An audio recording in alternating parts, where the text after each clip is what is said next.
understood they, and that he bade them not beware of the leaven of bread, but of the doctrine of the Pharisees and of the Sadducees. Are you hearing it? He was telling them of the doctrines. Jesus Christ warned that they should beware.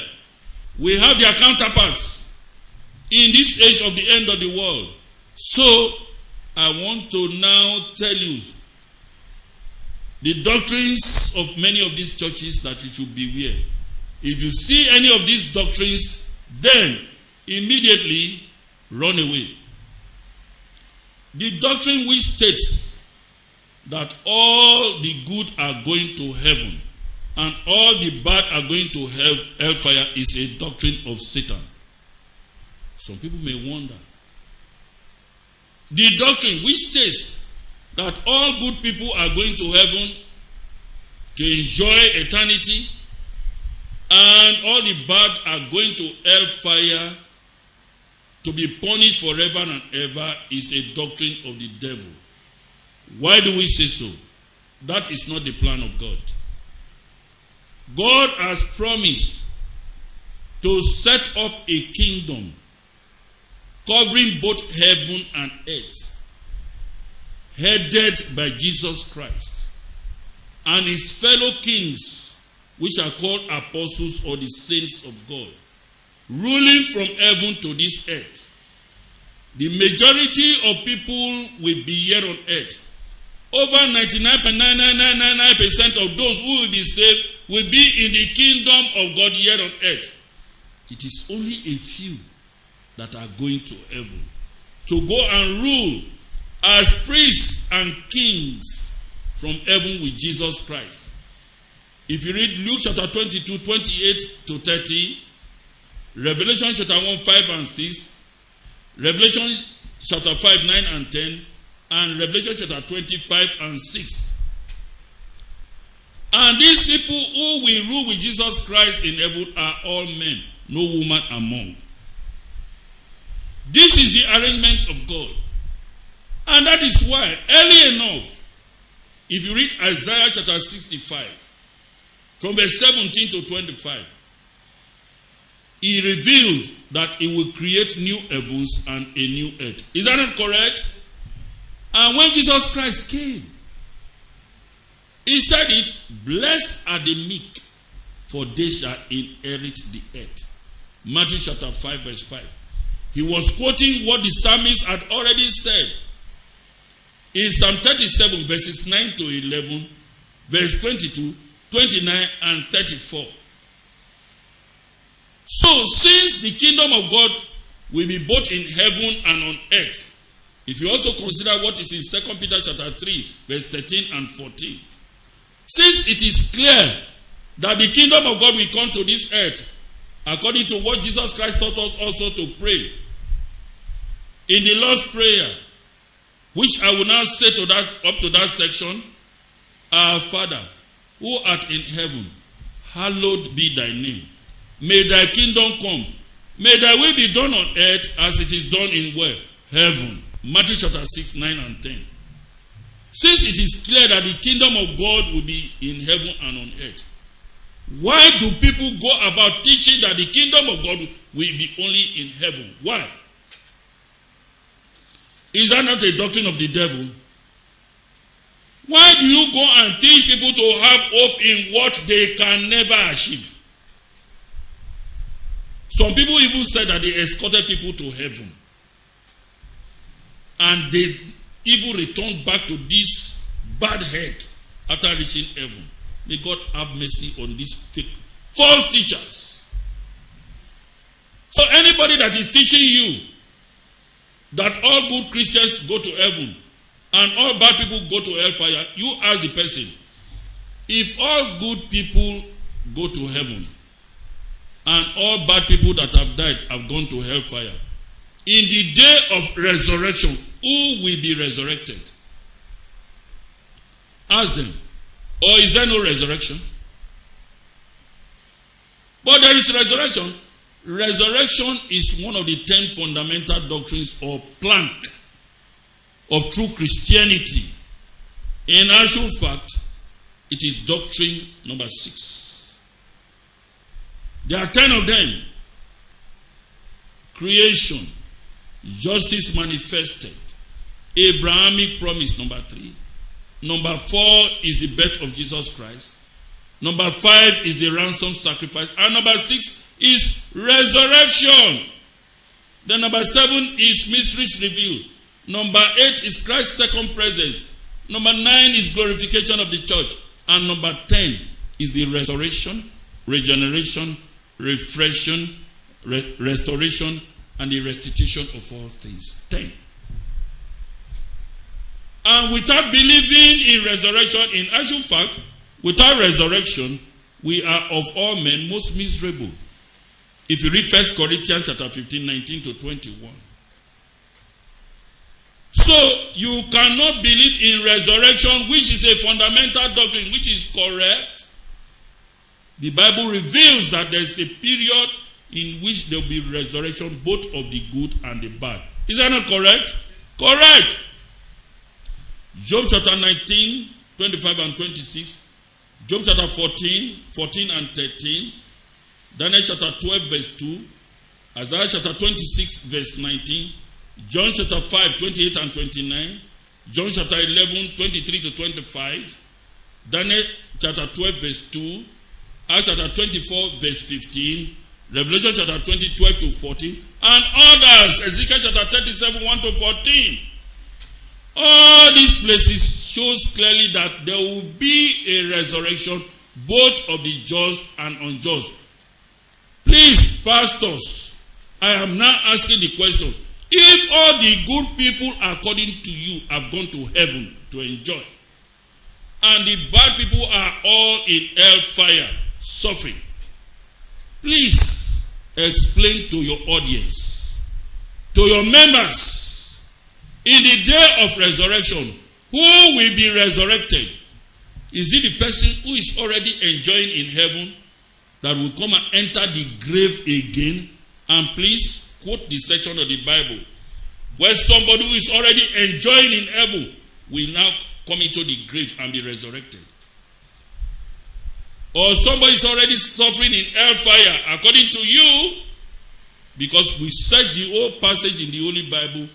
God did not create any geographical location where He will punish the wicked forever and ever in anything that is called hellfire.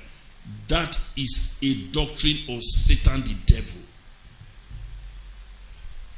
What God Almighty has said will happen to the wicked is that all the wicked that have died will go to the grave and be silent. If you read Job chapter 3, from verse 15 right down to 19. John chapter 5, 28 and 29. Acts chapter 24, verse 15. The good and the bad will be resurrected. Is that not correct? They are not in any hellfire. The word hellfire in the Bible is symbolic of everlasting destruction which will happen to the wicked. Period. And it is not a place.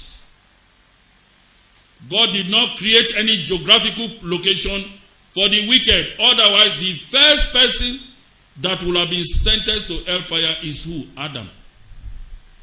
But rather, when God was pouring the judgment to him, what did He say? In the sweat of thy face shalt thou eat bread, till thou return unto the dust. For out of it was thou taken. For dust thou art, and to the dust shalt thou return. God did not say that Adam will be sentenced to hellfire. Pastors teach what is in the Bible. And if you don't know it, close your mouth. Silence at that time will be golden. Why frighten people with the fact that they will go to any fire, whereas it doesn't exist? The punishment which God says He will give to the wicked are all in the Bible. And it is not hellfire. God will certainly punish the wicked. And that is why, to be wicked, the punishment which God will deploy to punish the wicked, nobody can fathom it. It's so indescribable. And when the wicked will be punished, you will see them.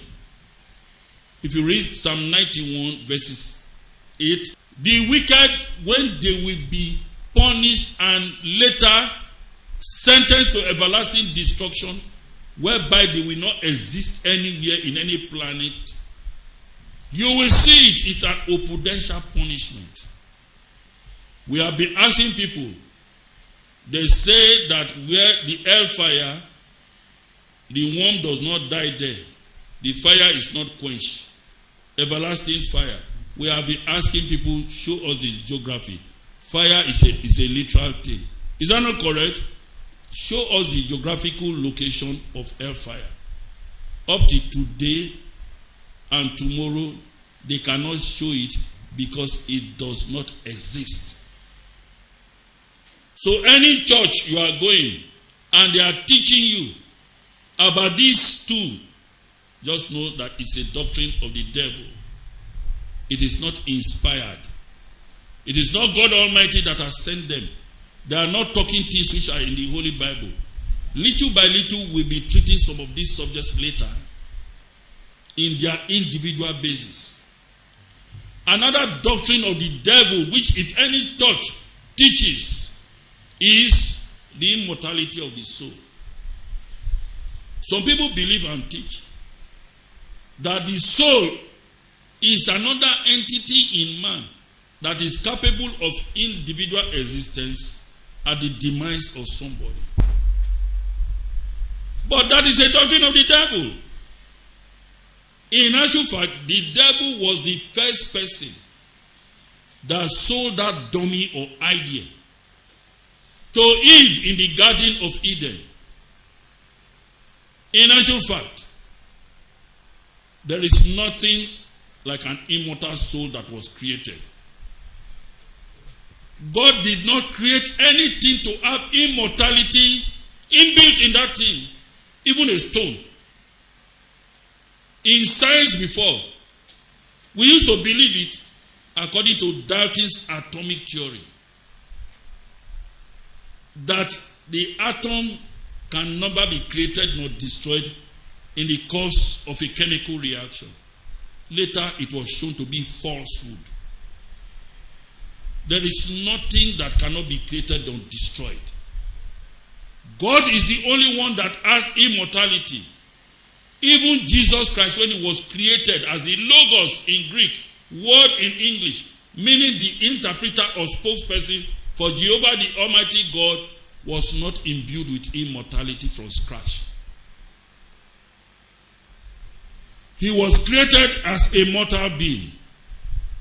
If you read Revelation chapter 13 verse 8, as somebody who is already destined to lose his life, it was after that, when he had finished and paid the ransom sacrifice, when God resurrected him and he ascended to heaven, that God gave him the crown of immortality. If you read Romans chapter 2 verse 7, and it is only for their class, immortality, deathless. Jesus Christ and members of the church of the firstborn. These are the people who, when they die, they are resurrected as spirit persons to go to heaven. They take part in the first resurrection. So immortality, God did not give it to Adam. And that is why he told Adam, the day you eat of this, you shall surely die. Is that not correct? Yes, death, you must die. If Adam had immortality imbued in him, God would not have told him that the day you eat, dying, you will die. Is that not correct?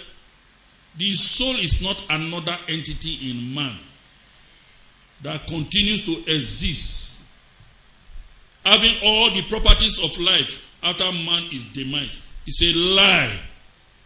And that dummy was sold by Satan the devil to man. If you read Genesis chapter 3 verse 4, he told man this lie, and it is this same lie that many of you are teaching in your churches, that the soul is immortal. Quote only one place in the Bible that says the statement, the soul is immortal. It's a lie. It's a doctrine of Satan. If you read Ezekiel chapter 18, verses 4, 19 and 20. There Ezekiel under inspiration said, all souls are mine, said the Lord. The soul that sinneth, it shall die. Is that not correct? Yes. In Psalm 89, verse 46 to 48, it is written very clearly. What man is he that liveth that shall not see death? Can he deliver his soul from the hands of the grave? The origin of the word soul is there in the Bible. Read it. Genesis chapter 2 verse 7. So when we talk of the living soul, it is the man himself. You are the soul, not another thing that enters into you. What enters into you is either life or the breath of life. Finish. Any translation that gives you that picture is in error. It's a translation in error. The man is the living soul. And get me also Exodus chapter 1 verse 5. Read, yes? And the Lord God formed man of the dust of the ground. Are you hearing it? This is how man was composed. In case you don't know. Yes? And breathed into his nostrils. When God composed man, not that he left heaven and knelt down and started molding, it's with the word of the mouth that he did all these things. Through his creative agent, who he used in doing it, he now put the breath of life in man. Yes? The breath of life. Go on, yes? And man became a living soul. You see how man became a living soul? So when the breath of life leaves man or life leaves man, what does man become? Dead soul. Is that not correct? Yes. It means Exodus chapter 1 verse 5 to show that man is the soul, not another thing. Anybody that is teaching you that you continue to exist, telling you of purgatory, telling you of limbo, telling you of reincarnation, telling you of metempsychosis, transmigration, transmutation, or things like that, they are all doctrines of the devil. They are meant to give you a power which you do not have and you can never have. Yes? And all the souls that came out of the loins of Jacob were 70 souls. Are you hearing it? The souls that came out of Jacob were all 70 souls. Look at the Bible, harmonizing itself. Tell your pastor to quote only one place that shows that the soul is immortal. He or she can't. I mentioned she advisedly because I know that many of you church goers, you are even going to some churches in which your pastors are women, which is in total contravention of what is in the Holy Bible. That women should not occupy the position of pastors or ministers of God. There is no word called deaconess in the Holy Bible. No word like that. For a woman to be a leader of God's children is an abomination. If you read 1 Corinthians chapter 14, 33 to 40, 1 Timothy chapter 2, 11 to 15, Revelation chapter 2, 19 and 20, and others, that is the Jezebel Christianity, where women are their leaders. It is an abomination. Anybody that belongs to that group, you are already in error. We are talking from the Bible perspective. If it's your own social country or social way, woman can be your leader. But when you talk of Bible standard, you have to follow it. And yet another doctrine, which I will treat, which is not the last. There are many, like some people preaching from house to house, carrying Bible about like dog license, is also a way or a methodology of Satan the devil. Because Jesus Christ warned that we as ministers should not publish the word of God from house to house. He warned against it. That is not the style of evangelism of true Christianity. If you read Luke chapter 10 verse 7, and if you also consider the revelation that was given to St. Paul in 2 Timothy chapter 3 from verse 5 right down to 12, that in this our time we will see this class of people who will be doing it, that they are agencies of Satan the devil. We will read it for the purpose of clarity, because some of you might be doubting. Another doctrine, which is a doctrine or teaching of Satan, is this proper doctrine of Holy Trinity. It is a lie. And what does the Trinity doctrine say? It says that whoever will be saved must believe in the Catholic faith. And the Catholic faith is this: that you worship one God in Trinity and Trinity in unity, not confounding the persons nor dividing their substance. The Father is equal, the Son is equal, and the Holy Spirit is equal. And yet they are not three equals, but one equal. The Son is eternal, the Father is eternal, and the Holy Spirit is eternal. And yet there are not three eternals, but one eternal. He goes on and talks many rubbish, abominations. It is a product of the Athanasian Creed, which was imbibed into Roman Catholicism in the year 325 AD in the Council of Nicaea. And since many false churches are their daughters, they went away with this same belief in this doctrine of Trinity, which is a lie. It is an abomination. It was kicked against in that same year by people like Bishop Arius and others who were voted against. And they now put this satanic doctrine saying that God Almighty, Jehovah, the uncreated God, is equal to anything. Read me Isaiah chapter 45, 5 and 6. To whom will you liken Jehovah? You go and say that Jehovah God is equal to his Son, whom he created. If you read Revelation chapter 3 verse 14, and John chapter 1, 1 to 3, 10 and 14, Colossians chapter 1, 15 to 19, Ephesians chapter 3 verse 9, Jesus Christ who received life from the Father. If you read John chapter 5, 25 and 26, you go and say that Jesus Christ is equal to God. Is that not an abomination? Jesus Christ himself said it, that my Father is greater than I don't need this your promotion. John chapter 14 verse 28. And some people will be teaching such garbage that insults God and saying that God is Jesus, Jesus is God. How could you say that? Whereas these two entities are different. One is a father, the other one is a son. And you can change it. Jesus Christ thought it not robbery to be made equal with God. And yet some people are doing it.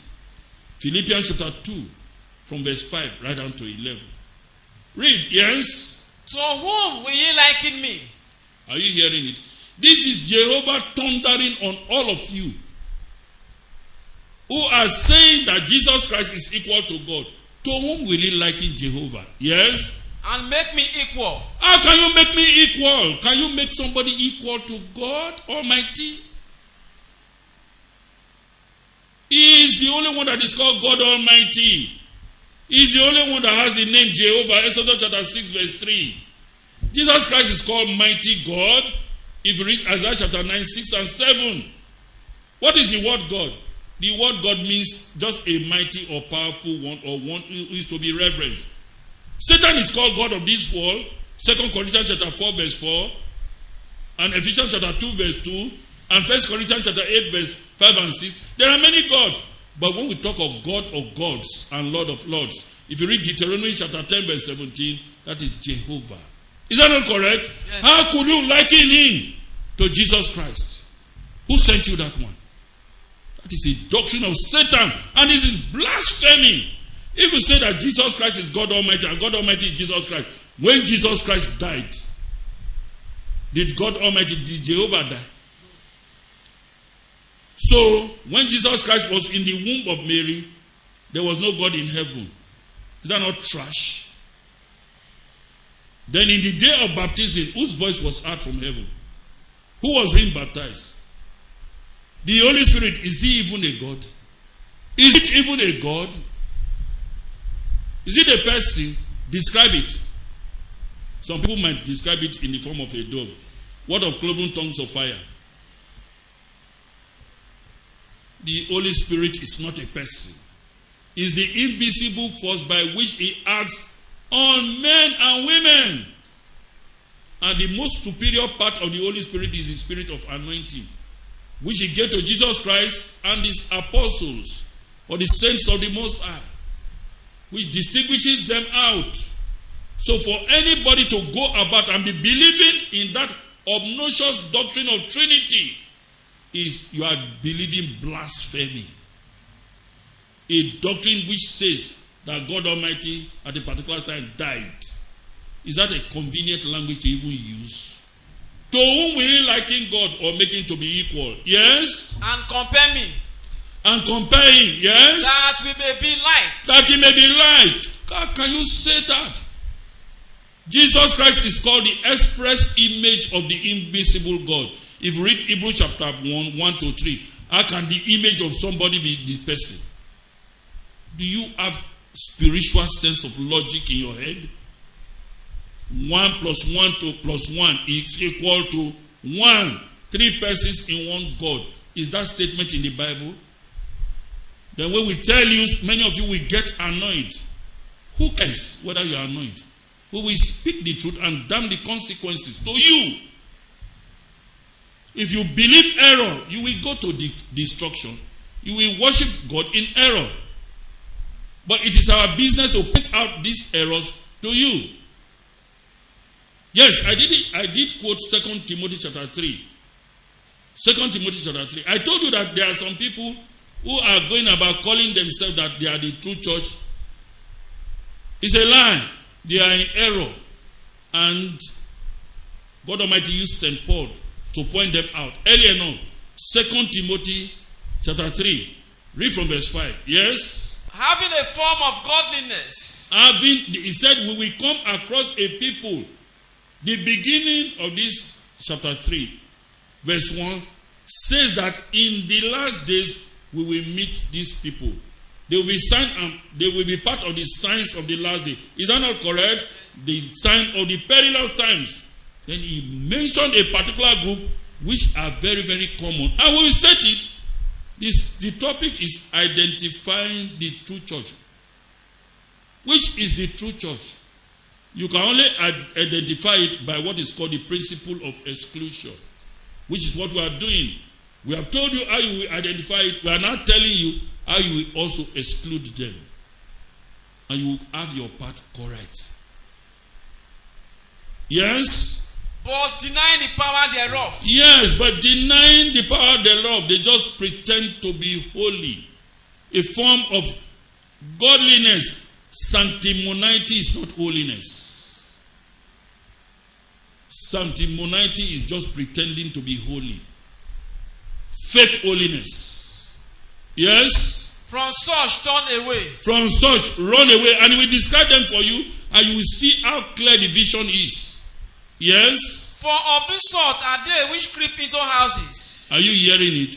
Who are the church organization which creep into your houses today? They creep like lizard and snake. You don't invite them before you know they are already there, like a swarm of bees. Who are they? I will not call their name. You know them. They carry bag about with various flakes and leaflets. They will not go to roadside or go to public places or even television or radio to preach. They say that is the method that God told them to preach. A method which is condemned by Jesus Christ. If you read Luke chapter 10 verse 7. He warned, don't carry my word from house to house. But they refuse. Because they are not agents of Christ or God. Go on, yes?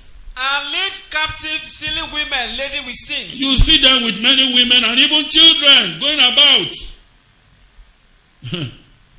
Women carrying the word of God about. Women have become evangelists. Where do you see it in the Holy Bible? Do we have any female evangelists in the Bible? No. No woman pastor. No woman evangelist. That is the truth. When Christ chose the 12, did he choose any woman among? No. That should send a signal to you. God's work must be done orderly and decently. Go on, yes? Led away with diverse lusts. These women that are coming and following them and going to your houses, they have diverse laws. It's your home theater and your television, your plasma that they are having truth for.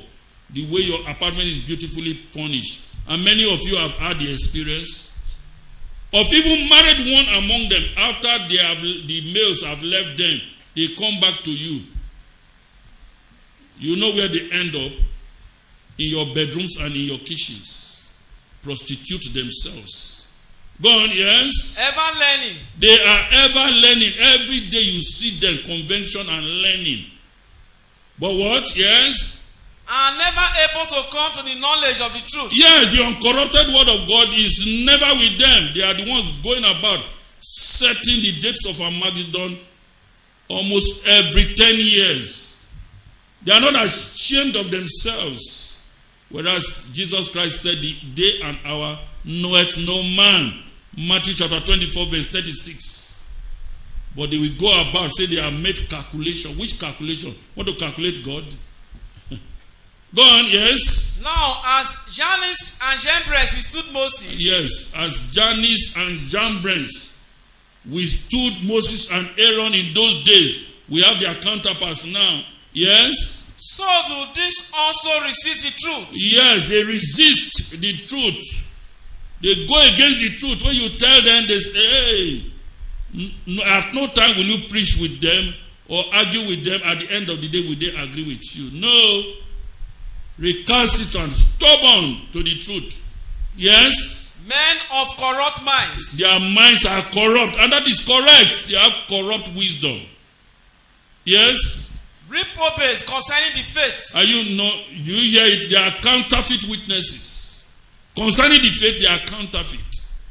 And we state without apology to expose them, to warn you. Many of you are following them and buying their pamphlets.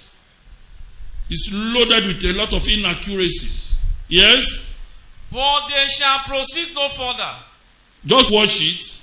Their folly shall be made manifest to all men. Like what we are doing here. Now, go on, yes? For their folly shall be manifest unto all men. Their foolishness shall be made manifest unto all men. Just stop there. I just brought this passage to show you that when St. Paul said these words, more than 2,000 years ago, he fulfilled in this age of the last day. We now started seeing them. And of course, I've always pointed out that anybody that is going about doing miracles, signs, and wonders is a false prophet. We don't need to overflow the issue. It's there in the Holy Bible. If you like, follow them and follow their delusion. If you don't take time, at the end of the day, you might be everlastingly destroyed. You will not have salvation. But read me 2 Thessalonians chapter 2. 2 Thessalonians chapter 2. Read from verse 7 right down to 12. Our duty is to warn you and tell you how to identify the true church. Yes? For the mystery of iniquity doth already work. At that time of St. Paul, he has already started seeing this mystery of iniquity. You know what that means? A mysterious thing that is iniquitous. Hidden.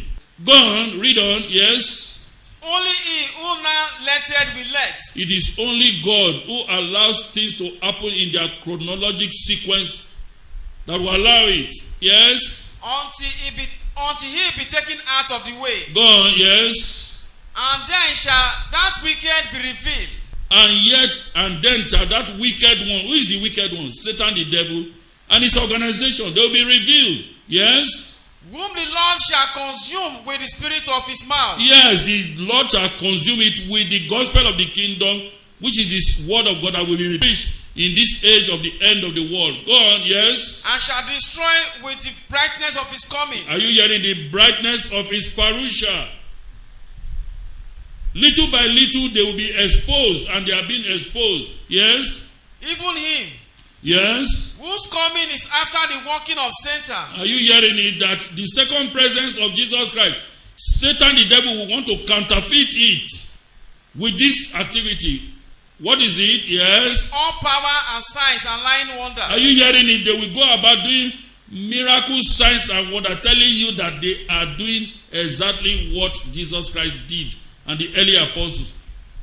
But what they are doing is lying wonders. Their JC is miracle, signs, and wonders. Go on, yes. And with all deceivableness of unrighteousness. Yes. In them that perish. Are you hearing it? If you want to be perished, if your end is doom, if that is what you are looking for, run and follow them. We will always warn you. Even if you are near your grave, we will warn you. That is our duty. Yes? Because they receive not the love of the truth. You will only be destroyed if you do not like the truth that we are telling you. Yes? That they might be saved. That you might have salvation at the end of the day. So, the reason why I went to this section is that we have already said more than enough to warn you against miracle workers. And of course, many of you are going to churches in which they mold images of Mary and the rest. You go there and say you are worshiping God. That one. All these ones that we are saying, some of you might be saying, Abel, preach your own. Don't criticize others. Don't leave it. Let them. Yes. Our duty is to criticize constructively. And that is what the Bible says. Some of you quote Matthew chapter 7 from verse 1 to 5 to say that we should not judge others. Jesus Christ did not say so. He only said, judge not that you be not judged. He said, if you are guilty of what others are doing, then don't judge others. Are we guilty of preaching lies? The answer is no. So we are qualified to judge, to tell others the truth, and that is the portion of the saints. If you read Psalm 149 from verse 1 to 9. So, why I'm saying so is that the Bible is given for correction, for instruction. Read me 2 Timothy chapter 3, 16 and 17. That is our work. Our work is to point out the error that is in the falsehood. Point it out to one and all. Yes? 2 Timothy chapter 3, 16 and 17. What is the Bible meant for? Yes? All scripture is given by inspiration of God. Are you hearing it? All scriptures is given by inspiration of God. Yes? And is profitable for doctrine. It is profitable for doctrine. Is it not doctrines we have been talking of since? Yes? Go on, yes? For reproof. For reproof. You use it to correct people sharply. Yes? For correction. For correction. That is what we are doing. We are telling you, correct your ways. Repent. Move away from where you are. Go to where is correct. Yes? For instruction in righteousness. To instruct you in righteousness. Yes? That the man of God may be perfect. That the man of God may be perfect. Yes? Truly furnished unto all good works. Thoroughly furnished towards all good works. So, for anybody to tell you that you should not judge others, okay, you that is now judging us by that statement, is that not judgment already? You can judge, but let your judgment be righteous. That is what Jesus Christ said. If you read John chapter 7 verse 24, say, judge not according to appearance, but judge righteous judgment. And if you read 1 Corinthians chapter 6 verse 2, it is written that the saints of God and others shall judge the world. So, for we to go about telling you that this thing that you are doing or this way you are going is wrong, this is the correct, that is our work. Also consider what is in Isaiah chapter 58, 1 and 2 and others. Haven't said so, my dear listeners. Some people will say, what of your own? Is it the true church? We say it without fear of contradiction or criticisms. That God's kingdom mission, founded by Saint Gideon Merio Dere Urobo, is the true church of God in this part of the world. Come and examine her. Her doctrines are true and uncorrupted. Whether we preach 1,000 doctrines or even one doctrine, all are correct because it came from the saint of God, a man of God that was chosen in this age of the end of the world to set up his kingdom. And God's kingdom mission is part and parcel of the kingdom work of St. Gideon Merio Dere Urobo. We are part and parcel of his portion. And we are building on his foundation, which he laid. And we can never be in error. That in itself is a covenant which God has made with the saints and the children of the saints. Read me Isaiah chapter 59 verse 21. I told you at the beginning of the message that we are following the doctrines, the principles, and the practices of St. Gideon Merio Dere Urobo. If you read 1 Corinthians chapter 11 from verse 1, he said, "Beloved, be ye followers of me, even as I am a follower of Jesus Christ." We are following his footsteps. And we can never be wrong. This is the covenant. And what is the covenant? Yes? As for me, this is my covenant with them. With these people, Jesus Christ and the saints of the Most High. And what is that agreement? Yes? Said the Lord. Said the Lord, yes? My spirit that is upon me. Yes, this anointing which he has given unto them, yes? And my words which I have put in thy mouth. And the words of God which he put in the mouth of St. Gideon Merio Dere Urobo, yes? Shall not depart out of thy mouth. It never departed out of his mouth. It abided in him. According to 1 John chapter 2, 21 and 27. Go on, yes? Nor out of the mouth of thy seed. And not out of the mouth of the children of St. Gideon Merio Dere Urobo. Like God's kingdom mission. We are the seed. We are his planting. Yes? Nor out of the mouth of thy seed. Nor out of the children that he has born into the world spiritually. Go on, yes? Said the Lord. This is what God has said, yes? From henceforth, even forevermore. So God's kingdom mission will continue to last forever and ever. So, my dear listeners, which is the true church? The answer is now made bare. The true church of God is where the word of God, the doctrines and the principles are preached and practiced without corruption. And God's kingdom mission is one of the true churches of God in this part of the world. May God bless all of you in Jesus' mighty name. Amen.